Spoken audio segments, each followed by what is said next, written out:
व या नोकरीमध्ये एक या नात्याने सर्व कवी आणि कवयित्रींचे मी हार्दिक अभिनंदन करते।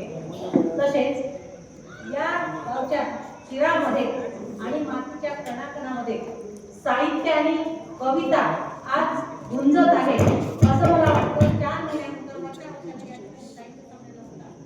तर या ठिकाणी पत्नी बायको यावरती कविता सादरीकरण झालेले आहे। मी शेतकरी यांच्यावरती कविता सादर करणार आहे। त्याचबरोबर माझ्यावरती कविता असं म्हणायला काही हरकत नाही। शेत शिवार मुक्त छंदातली शेत शिवार हिरवगार, शेत शिवार हिरवगार माझ्या बापाचा जीव थंडगार। शेतातलं पीक पाहून एक आत्मिक समाधान त्यांना झालेलं आहे। आवंदा बघ शेत सगळं, आवंदा बघ शेत सगळं सावकाराचं देणं सगळं।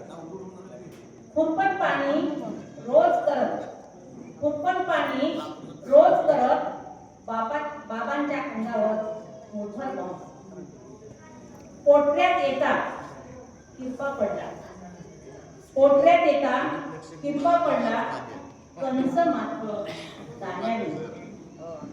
चिमण्या यायच्या तशाच जायच्या, चिमण्या यायच्या तशाच जायच्या बघून जीव तळमळायचा। माणूस जगत कसा तरी, माणूस जगत कसा तरी या पक्षाचं कसं व्हायचं। म्हणत म्हणत बाप लागला, म्हणत म्हणत बाप लागला झुरणीला तोंड सुटलं। काढणी झाली कणस फुडली, काढणी झाली कणस फुडली रास बघून बाप अशा कसा